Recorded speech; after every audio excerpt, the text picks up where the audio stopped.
একটা চমৎকার সুখবর আছে দর্শক, আমাদের অনেকেই আপনারা হতাশ হয়েছিলেন, অনেকে ক্ষুব্ধ হয়েছিলেন। ইউনূসের বিরুদ্ধেও আমরা অনেকে ক্ষুব্ধ হয়েছিলাম এবং প্রয়োজনে আমরা আন্দোলন করবো, ইউনূসকে আমরা লাল কার্ড দেখাবো, অনেক কথাবার্তা কিন্তু উঠেছিল। ইউনূস ভাবিয়ে এবারে এই কন্যার মা, এবারে এই বরের মা, তো আমরা আসলে কোন দিকে যাব? বিএনপির মনের কথা ফাঁস হয়ে যাচ্ছে।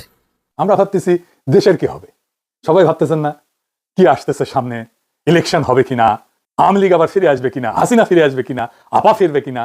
কিন্তু এর চাইতে জরুরি প্রশ্ন হইতেছে, আমি আপনি বেঁচে থাকবো তো? আওয়ামী লীগের উপরে নিষেধাজ্ঞা যে কোনো সময় তুলে নেওয়া হতে পারে, এই মন্তব্য চাঞ্চল্যের সৃষ্টি করেছে। আচ্ছা, কেমন হবে যে ধরেন আগামী দিনের রাষ্ট্রপ্রধান বা সরকার প্রধান হিসাবে আমাদের পত্রিকার মাহমুদ ভাই, মানে তিনি কেমন? জাতিসংঘেতে কি দেখলো যে বাংলাদেশের সব বৃহৎ দলগুলা পাশে বসা, কার পাশে? ডক্টর ইউনূস স্যারের পাশে বসা, বিএনপি, জামাত ইসলাম, এনসিপি। এখন এনসিপি কত বড় আর ছোট সেটা আলাদা প্রশ্ন, কিন্তু বিদেশের মাটিতে বিদেশিদের চোখে ওরা তো জুলাই গণ অভ্যুত্থানের সৈনিক। আসসালামু আলাইকুম প্রিয় দর্শক, বাংলাদেশের রাজনৈতিক প্রেক্ষাপট নিয়ে নতুন একটা ভিডিওতে সবাইকে স্বাগতম। প্রিয় দর্শক, ভিডিওর শুরুতেই অনেকগুলো ভিডিওর অংশবিশেষ আপনারা ইতিমধ্যে দেখেছেন, দেখেই বুঝতে পারছেন আজকের ভিডিওটি কতটুকু গুরুত্বপূর্ণ হতে চলেছে। তো প্রিয় দর্শক, কথা না বেরিয়ে চলুন মনোযোগ সহকারে ভিডিওগুলো দেখে আসি। আর হ্যাঁ, দেখার আগে যারা এখন পর্যন্ত আমাদের চ্যানেলটি সাবস্ক্রাইব করে নাই, দয়া করে সাবস্ক্রাইব করে দেবেন। আর যারা ইতিমধ্যে সাবস্ক্রাইব করেছেন তাদেরকে অসংখ্য ধন্যবাদ। তো প্রিয় দর্শক, চলুন একটি লাইক দিয়ে সম্পূর্ণ ভিডিওটি মনোযোগ সহকারে দেখে আসি। একটা চমৎকার সুখবর আছে দর্শক, আমাদের অনেকেই আপনারা হতাশ হয়েছিলেন, অনেকে ক্ষুব্ধ হয়েছিলেন। ইউনূসের বিরুদ্ধেও আমরা অনেকে ক্ষুব্ধ হয়েছিলাম এবং প্রয়োজনে আমরা আন্দোলন করবো, ইউনূসকে আমরা লাল কার্ড দেখাবো, অনেক কথাবার্তা কিন্তু উঠেছিল। ইউনূসকে ক্ষমা চাইতে হবে, জবাব দিতে হবে, নানান কথাবার্তা উঠেছিল। কি কারণ? ওই যে প্রফেসর ইউনূস নিউ ইয়র্কে একটা সাক্ষাৎকারে মেহেদী হাসানের সাথে বলেছিল যে আওয়ামী লীগের নিষেধাজ্ঞা নাকি বলেছিল, যদি আমার কোনো আলোচনা এইভাবে আমি বলিনি, আওয়ামী লীগের নিষেধাজ্ঞা যে কোনো সময় উঠে যেতে পারে, আওয়ামী লীগের কার্যক্রম সচল হতে পারে, এরকম একটা বক্তব্য নিয়ে প্রফেসর ইউনূসের তোলপাড় সৃষ্টি হয়েছিল। এবং আওয়ামী লীগের লোকজনও খুব আনন্দের সাথে দেখলাম, আমার আওয়ামী বন্ধুরা, বড় ভাইরা শেয়ার করছেন এবং ক্যাপশন দিচ্ছেন, চাচা যমুনা কত দূর। মানে তাদের মনে খুব আশা বেঁধেছিল যে না, ইউনূস আওয়ামী লীগের কার্যক্রম সচল করে দিবে। আবার ওই মির্জা ফখরুল প্রস্তাব দিয়েছিল যে না, আওয়ামী লীগকে নির্বাচনে দরকার। আওয়ামী লীগ ভেবেছিল ফখরুলের কথায় ইউনূস মনে হয় আওয়ামী লীগকে এনে দিবে। এটা নিয়ে অনেক জল্পনা কল্পনা আলাপ আলোচনা হয়েছিল, আমরা প্রতিবাদও জানিয়েছিলাম। কিন্তু না, প্রফেসর ইউনূস নড়ে বসেছেন, ইউনূসের দপ্তর সবকিছু ক্লারিফাই করছেন, আওয়ামী লীগের নিষেধাজ্ঞা তুলে নেওয়া হবে এমন কোনো কথা বলি নেই, তুলে নেওয়া হবে না। আমি অবশ্য মজা করে বলেছিলাম তুলে নেওয়া হবে 2071 সালে, 1971 সাল না, 2071 সালে আইছেন, যদি কেউ বেঁচে থাকে। তার আগে নিষেধাজ্ঞা তুলে নেওয়া হয় কিনা সন্দেহ আছে। তো আওয়ামী লীগের নিষেধাজ্ঞা, ইউনূস দরবার বা ইউনূসের অফিস, তারা নড়ে বসে যে বার্তাটা দিচ্ছে এখন আপনাদের সামনে বিশ্লেষণ করে শোনাবো। তার অর্থ হচ্ছে না, আওয়ামী লীগ নিষিদ্ধই, কার্যক্রম সচল করে দেওয়া হবে, নিষেধাজ্ঞা তুলে নেওয়া হবে, এরকম কোনো কথা আমি বলিনি, ভিন্ন ব্যাখ্যা দেওয়া হচ্ছে। আবার এতে যেটা দাঁড়ায় যে মির্জা ফখরুলের যে সেই স্বপ্ন, নির্বাচনে আওয়ামী লীগকে চাই, ব্যর্থ, আপনার স্বপ্ন শেষ। মির্জা ফখরুল এখন হতাশ যে আওয়ামী লীগ থাকছে না। আওয়ামী লীগ না থাকলে বিএনপি থাকবে না, এটা অনিবার্য। এটা বিএনপির অনেকে বুঝতে পেরেছে। ওই যে ছাত্রলীগ নিষিদ্ধের পরেও রুমিন ফারহানা বারো কয়েকজন বলেছিল, ঈশ্বরচন্দ্র রায়, আজকে ছাত্রলীগ নিষিদ্ধ করা হয়েছে, একদিন তো ছাত্রদল নিষিদ্ধ করা হতে পারে। আজকে আওয়ামী লীগ নিষিদ্ধ করা হয়েছে, একদিন বিএনপি নিষিদ্ধ করা হবে। আসলে বাস্তবতা এইটাই যে আওয়ামী লীগ পালিয়েছে বিএনপির সফলতা বগলে করে নিয়ে। হাসিনা যে হেলিকপ্টার গেছে না, দু একটা ব্যাগ ছিল হাসিনার সাথে, ওই ব্যাগের মধ্যে বিএনপি সফলতা, ওই ব্যাগের মধ্যে হাসিনা নিয়ে গেছে। কারণ হিসাব সহজ, দেখেন, আওয়ামী লীগের সন্ত্রাসের বিরুদ্ধে বিএনপির তুলনামূলকভাবে কম সন্ত্রাস কিংবা তুলনামূলকভাবে কিছু দিকে ভালো ছিল, যেমন খালেদা জিয়া বা আলেম আমাদের প্রতি শ্রদ্ধা, দেশপ্রেম, ভারতের আধিপত্যবাদের বিরুদ্ধে সোচ্চার ছিল। এইসব দিক বিবেচনায় আওয়ামী লীগের বিকল্প হিসাবে জনগণ বিএনপিকে ভোট দিত। কিন্তু মৌলিকভাবে চরিত্রগতভাবে আওয়ামী লীগের দুর্নীতিবাজ, বিএনপি দুর্নীতিবাজ, এরাও চান্দাবাজ, বরং চান্দাবাজিতে আরো বিএনপি ফার্স্ট। দুই দলই লুটপাটকারী, অর্থ পাচারকারী, দুর্নীতিবাজ। এখন আওয়ামী লীগ নাই, তাহলে আওয়ামী লীগের বিকল্প হিসেবে বিএনপিকে তো দরকার নাই। এখন হবে ভালো কাজের প্রতিযোগিতা। এখন এতদিন প্রতিযোগিতা খারাপে প্রতিযোগিতা, বেশি খারাপ কি আওয়ামী লীগ, অতএব আওয়ামী লীগকে আমরা চিনি না, আমরা বিএনপিকে ভালোবাসি। এখন খারাপ তো চলে গেছে, এখন তো খারাপে প্রতিযোগিতা হবে না কে বেশি খারাপ, এখন প্রতিযোগিতা হবে কে বেশি ভালো। এই জন্য এই প্রচলিত বিএনপি চলবে না। আওয়ামী লীগ পালানোর সাথে বিএনপি সফলতা নিয়ে গেছে, হোয়াটএভার। দর্শক, খবর, আওয়ামী লীগের কার্যক্রমের উপর নিষেধাজ্ঞা তুলে নেওয়ার কথা বলেননি প্রধান উপদেষ্টা, বাংলা ফ্যাক্ট। এটি একটা সুখবর যে বলেন না, এর মানে কি আওয়ামী লীগের কার্যক্রম নিষেধাজ্ঞা থাকবে, আওয়ামী লীগ নিষিদ্ধ থাকবে, আওয়ামী লীগ নির্বাচন করতে পারবে না, এটাই চূড়ান্ত কথা। সো গেট রিল্যাক্সড এবং আপনার আনন্দে থাকেন, আওয়ামী লীগ নির্বাচনে থাকতে পারবেন। আওয়ামী লীগের ভাইরা যারা আছেন আমাদের দর্শক, আপনাদের জন্য বলবো যে ভাই, আপনারা কি জামাত করবেন না বিএনপি করবেন না এনসিপি করবেন, ওইটা ঠিক করেন। আওয়ামী লীগের পেছনে আর ঘুরে না, জামাত, বিএনপি, আওয়ামী লীগ কোনটা করবেন ওই লাইনে হাঁটেন। তো দর্শক, এখানে আমরা যেটা দেখতে পাচ্ছি, আওয়ামী লীগের কার্যক্রমের উপর নিষেধাজ্ঞা তুলে নেওয়ার কথা বলেনি প্রধান উপদেষ্টা। বাংলা ফ্যাক্ট অনুসন্ধান টিম জানায়, প্রধান উপদেষ্টা ডক্টর মোহাম্মদ ইউনূস বলেছেন কার্যক্রম নিষিদ্ধ অবস্থায় দলটি, আমি আসছি, জাতিসংঘের সাধারণ পরিষদের অধিবেশনের ফাঁকে সংবাদ মাধ্যম জেটিওকে সাক্ষাৎকার দেন প্রধান উপদেষ্টা।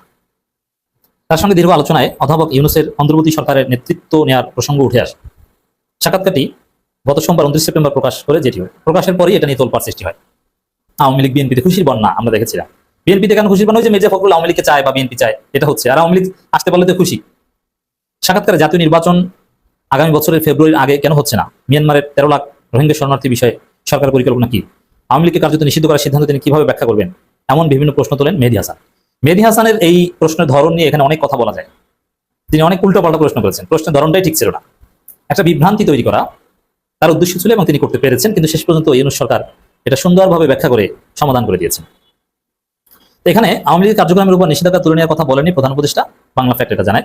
বাংলা ফ্যাক্ট অনুসন্ধান টিম জানায় প্রধান উপদেষ্টা ডক্টর ইউনূস বলেছেন কার্যক্রম নিষিদ্ধ অবস্থায় দলটি নির্বাচন করতে পারবে না। তার ভাষায় অন্যথায় আমরা নির্বাচন করতে পারবো না। তো কি দাঁড়ালো? আসলে ইউনূস যেটা বোঝাতে চেয়েছেন বা যা বলেছেন যে এই কার্যক্রম নিষিদ্ধ থাকা দল নির্বাচন করতে পারবে না, আর আওয়ামী লীগকে নিয়ে নির্বাচন আদৌ সম্ভবই নয়। জনগণ আওয়ামী লীগকে পিটিয়ে একদম নির্বাচন ছুটেই দেবে। আওয়ামী লীগকে নিয়ে আপনি নির্বাচন করবেন কিভাবে? এই কথা আমরা ইউনূসের ওই বক্তব্যের প্রতিবাদে বলেছিলাম। এখন তো এই কথাই আমরা যেটা বলেছিলাম ওইটি, যে কার্যক্রম নিষিদ্ধ থাকা দলটি নিয়ে নির্বাচন সম্ভব নয় এবং তারা করতে পারবে নিষিদ্ধ থাকা অবস্থায়। আর এটা তো দেখেছি, যেমন ওইখানে এই কথা আমি দেখেছি, এই জন্য আমি বলেছি যে কথা তো মিলে না কিছু। কি এখন অবশেষে সঠিক কথা বের হয়ে আসে কি? ওই এনটিভির ওয়েবসাইটে এটার খবরটা বলা হয়েছিল, সেখান থেকে আমি বিশ্লেষণ করে শুনিয়েছিলাম গতকাল। সেখানে বিষয়টা এরকম ছিল যে তাদের নিবন্ধন বাতিল হয়নি, স্থগিত হয়নি।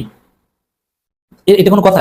নিবন্ধন তো স্থগিত হয়েছে, কেবল স্থগিত হয়নি। এবং নির্বাচন কমিশন বলেছে তারা নির্বাচন অংশগ্রহণ করতে পারবে না, ভোট দিতে। আবার বলছে নির্বাচন স্থগিত হয়নি, নির্বাচন করতে পারবে, কার্যক্রম তুলে নেওয়া। আবার বলছে না, তাদের ভোটাররা ভোট দিতে পারবে।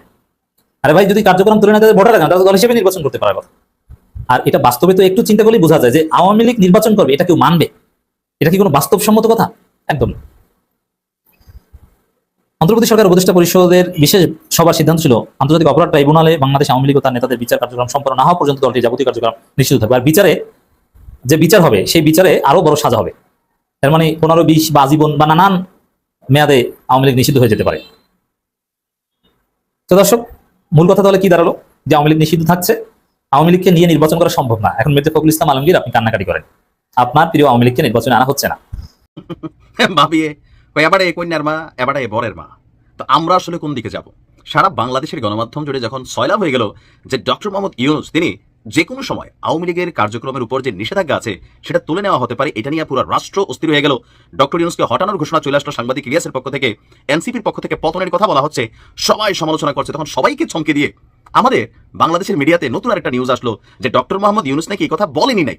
তার মানে কি পুরা মিডিয়া, এই যে সোশ্যাল মিডিয়ার কিংয়েরা বা আমরা সবাই ভুলে বুঝলাম আসলে কি তিনি এই কথা বলছেন, নাকি ঠেলাই পড়ে এখন অর্থ বদলে যাচ্ছে? দেখেন, সরকারের অনেকগুলা সাইট থাকে বা টিম থাকে যারা সরকারের কোনো বক্তব্য যদি মুখ ফসকে বের হয়ে যায় সেটাকে নিয়ে যুক্তিতর্ক উপস্থাপন করে ভিন্ন একটা ন্যারেটিভ তৈরির প্রচেষ্টা চালান। এখন প্রশ্ন হচ্ছে, এটা এখন দেখার বিষয় যে ডক্টর মোহাম্মদ ইউনূস সেই সাংবাদিকের সাথে দেওয়া সাক্ষাৎকারটা সরাসরি প্রচার করা, তাইলে আমরা বুঝতে পারবো এই বাংলা ফ্যাক্ট, সরকারি ফ্যাক্ট আর উমক ফ্যাক্টে মানুষের আস্থা নাই। যে ডক্টর মোহাম্মদ ইউনূস আসলে এই কথা বলছেন নাকি বলেন নাই, এইটার একটাই এভিডেন্স যে ওই গণমাধ্যমকে দেওয়া সাক্ষাৎকারে, ওই সাংবাদিককে দেওয়া সাক্ষাৎকারে তিনি আসলে কি বলছেন। যদি না বলে থাকেন তাহলে কোন মিডিয়া প্রথম এই তথ্যটা সামনে নিয়ে আসলো তাদের বিচার হওয়া উচিত। কারণ আমরা তো গণমাধ্যমকে কোট করেই আপনাদের সামনে তথ্য দিই। সাংবাদিক ইলিয়াস কি ভুল করলো? আসুন, জি, আমরা নাকি সবাই ভুল করছি। অন্তর্বর্তী সরকারের প্রধান উপদেষ্টা অধ্যাপক ডক্টর মোহাম্মদ ইউনূসের বক্তব্য ভুলভাবে প্রচার করে বিভ্রান্তি সৃষ্টির অপচেষ্টা শনাক্ত করেছে কে? প্রেস ইনস্টিটিউট বাংলাদেশের। আমরা যদি দেখি এখানে যে প্রতিষ্ঠানটার নাম প্রেস ইনস্টিটিউট বাংলাদেশ। আচ্ছা, তো তাদের কাজটা কি? তাদের কাজটা হচ্ছে তারা বলছে যে ফ্যাক্ট চেক এবং media research team Bangla fact, এটা আবার কোন ফ্যাক্ট আমি জানি না। তো বাংলা ফ্যাক্টের বক্তব্য, আওয়ামী লীগের কার্যক্রমের উপর নিষেধাজ্ঞা তুলে নেওয়ার কথা বলেননি প্রধান উপদেষ্টা। তো কি বলছে? তারা বলছে যে ডক্টর মোহাম্মদ ইউনূস বলেছেন কার্যক্রম নিষিদ্ধ অবস্থায় দলটি নির্বাচন করতে পারবে না। তার ভাষায় অন্যথায় আমরা নির্বাচন করতে পারবো না। এই কথাটা তো পেশ বুঝলাম না। আবারও বলি, কার্যক্রম নিষিদ্ধ অবস্থায় দলটি নির্বাচন করতে পারবে না, এটার অর্থ বুঝলাম। তার ভাষায় অন্যথায় আমরা নির্বাচন করতে পারবো না, মানে কথাটা কি? অন্তর্বর্তী সরকারের প্রধান উপদেষ্টা পরিষদের বিশেষ সভার সিদ্ধান্ত ছিল আন্তর্জাতিক অপরাধ ট্রাইব্যুনালে বাংলাদেশ আওয়ামী লীগ এবং তার নেতাদের বিচার কার্যক্রম সম্পন্ন না হওয়া পর্যন্ত দলটির যাবতীয় কার্যক্রম নিষিদ্ধ থাকবে। জাতিসংঘের সাধারণ পরিষদে যে জিটিউকে মানে অধিবেশনের ফাঁকে সাক্ষাৎকার দেন ডক্টর ইউনূস, সেখানে সাংবাদিক মেহেদী হোসেনের এক প্রশ্নের জবাবে আমরা যেটা দেখছি, এখন দেখলাম নতুন বক্তব্য আসছে কোনটা? কার্যক্রম স্থগিত হওয়ায় আওয়ামী লীগ কোনো রাজনৈতিক কর্মকাণ্ড করতে পারবে না, তারা একটি দল হিসাবে বৈধ, কিন্তু তাদের কার্যক্রম কিছু সময়ের জন্য স্থগিত করা হয়েছে, যে কোনো সময় তাদের কার্যক্রম সচল হতে পারে, এমন বক্তব্য নাকি তিনি দেন না। এখন মানে তিনি দেন নাই, তাহলে আমরা কই থেকে শুনলাম? এখন এই যে বাংলা ফ্যাক্ট, তারা কারা? তারা কি রাষ্ট্রীয় কোনো প্রচার বা I don't know what ever? তো জরুরি হচ্ছে জিটিইউকে দেওয়া সেই সাক্ষাৎকারকে সামনে আনা উচিত যে আসলেই আমাদের রাষ্ট্রের সিস্টেম বদলাইছে নাকি আগে যেমন শেখ হাসিনা কোনো কথা বললে পুরো মিডিয়া একদম প্রেস ঝাপাই পড়তো যে ওনার ভুল কথাটারও সঠিক করার, ফেসাইল্লা কথাটারও সোজা করার। এখনই কি আসলে এই সিস্টেমই রয়েছে যে সরকারে যে বসে তার কথাই হালাল করতে হবে? এখন এটাকে হালাল নাকি মিথ্যা এটা প্রমাণের জন্য একটাই উপায়, যে যেই টিভিকে তিনি সাক্ষাৎকার দিয়েছেন সেখান থেকে সাক্ষাৎকারের অংশবিশেষ আমরা দেখতে চাই, প্রশ্নটা কি ছিল, উত্তরটা কি ছিল। নয়তো এখন ওনার এই অবস্থানটা মানুষের কাছে অনেকেই মনে করবে যে সরকার চাপ দিয়ে একটা বিবৃতি দেওয়াইছে বা একটা বক্তব্য দেওয়াইছে। আবার হইতে পারে তিনি বলেনও নাই। যদি নাই বলে থাকেন, কারা এই অপচেষ্টা চালালো সেটাও তো আইডেন্টিফাই হওয়া দরকার। মানুষকে তো বিভ্রান্ত করতেছে। আসসালামু আলাইকুম। আমেরিকার এই ভ্রমণটা কাজে লেগে গেল, ইউনূস স্যারের খুব কাজে লাগছে। এবার একটা জিনিস উনি বুঝাই দিতে পারছে যে আমাদের দেশের মধ্যে রাজনৈতিক যে কয়টা দল আছে, বড় বড় দল, এদের নিজেদের মধ্যে কোনো দ্বন্দ্ব নাই। আর শেখ হাসিনা যে বলতো জঙ্গিরা এই দেশ নিয়ে নিছে, গত 14 মাস এরকম একটা বয়ান দিয়ে আসতেছে না, তালেবান জঙ্গি। শেখ হাসিনা বলছে না যে এই ডক্টর ইউনূস স্যার হচ্ছে জঙ্গিদের নেতা। ওই জিনিসটাও ক্লিয়ার করতে পারলো জাতিসংঘেতে কি দেখলো যে বাংলাদেশের সব বৃহৎ দলগুলা পাশে বসা। কার পাশে? ডক্টর ইউনূস স্যারের পাশে বসা। বিএনপি, জামাতে ইসলাম, এনসিপি। এখন এনসিপি কত বড় আর ছোট সেটা আলাদা প্রশ্ন, কিন্তু বিদেশের মাটিতে বিদেশিদের চোখে ওরা তো জুলাই গণ অভ্যুত্থানের সৈনিক, ওরা একটা দল করছে, ওদের কাছে কিন্তু বিরাট ব্যাপার।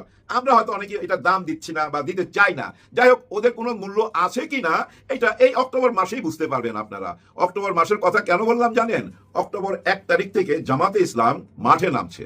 এই মাঠে নামাটার ভাই একটা বৈচিত্র্য আছে, মজা আছে। এটা একদিনের জন্য না, 7 থেকে 10 দিনের লম্বা প্রোগ্রাম। ওনারা কাউন্সিলিং করবেন, ওনারা ডোর টু ডোর যাবেন, ওনারা বৈঠক করবেন, ওনারা বুঝাইবার চেষ্টা করবেন। কি বুঝাইবার চেষ্টা করবেন? ওই যে 5টা দাবি, ওনারা 5টা দাবি নিয়ে নামতেছে। আমি দাবি 5টা লিখেও রাখছি। প্রথম দাবি ছিল ওনাদের, প্রথম দাবিটা ছিল জুলাই সনদপত্রের আইনি বৈধতা। হ্যাঁ, আইনি ভিত্তি স্থাপন করতে হবে জুলাই সনদপত্রের, এটা ছিল ওনাদের প্রথম দাবি। তার মানে বুঝছেন তো, পুরো জুলাইটাকে বুকে নিয়ে নিছে, ওনারাই বুকে লালন করে। শহীদদের মা বাবার চাওয়া কি ভাই? যে চাওয়াটা শহীদদের মা বাবার, যারা শহীদ হয়েছে সেই সৈনিকদের চাওয়াটা ওনারা চাইলো, কিন্তু এটা মাথায় রাখেন। এটা অনেকেই চাইতে পারতো, কিন্তু অন্য কেউ এইভাবে চায় নাই। ওনাদের 1 নম্বর দাবি জুলাই সনদপত্রের আইনি বৈধতা। 2 নম্বর হচ্ছে পিআর পদ্ধতি, উচ্চ কক্ষ, নিম্ন কক্ষ, 100 আসন, ওই সব কিছু পিআর পদ্ধতির কথা, ওইটা 2 নম্বরে রাখছে ওনারা। 3 নম্বরে রাখছে লেভেল প্লেইং ফিল্ড। নির্বাচন করার জন্য তো একটা সমতল মাঠ লাগবে। খেলতে নামলে বা যদি ওচা নেচা থাকে, উষ্টা খাইয়া পড়ে যাবেন না, খেলতে পারবেন? খেলতে তো পারবেন না। যার জন্য ওই লেভেল প্লেইং ফিল্ডটা চাইছে ওনারা। সেটা কি হয়েছে না হয়েছে এইসব ব্যাপার নিয়েই কিন্তু ওনারা এই সেমিনার করবে, আলাপ করবে। চতুর্থ হচ্ছে বিচার। হ্যাঁ ভাই, এই বিচার দৃশ্যমান হইতেই হবে, এটা ওনাদের কিন্তু দাবি ছিল, সবসময় বইলা আসতেছে। আবার সরকার পক্ষ থেকেও বলা হয়েছে কিন্তু বিচার দৃশ্যমান দেখবেনই আপনারা, এরকম কথা দেওয়া হয়েছে কিন্তু। পঞ্চম কি? 5 নম্বর ছিল আওয়ামী লীগ আর জাতীয় পার্টির নিষিদ্ধ। আওয়ামী লীগ আর জাতীয় পার্টিকে নিষিদ্ধ করতে হবে, কারণ তারা জুলাই গণহত্যার সাথে জড়িত ছিল। আওয়ামী লীগ তো সরাসরি ছিল, আর জাতীয় পার্টি ছিল সমর্থক, 14 দল মিলা, তাদেরকে নিষিদ্ধ করতে হবে। এইসব দাবি দাওয়া নিয়েই কিন্তু জাতীয় পার্টি এই যে অক্টোবরের 1 তারিখ থেকে মাঠে নামতেছে। তার মানে কি জানেন?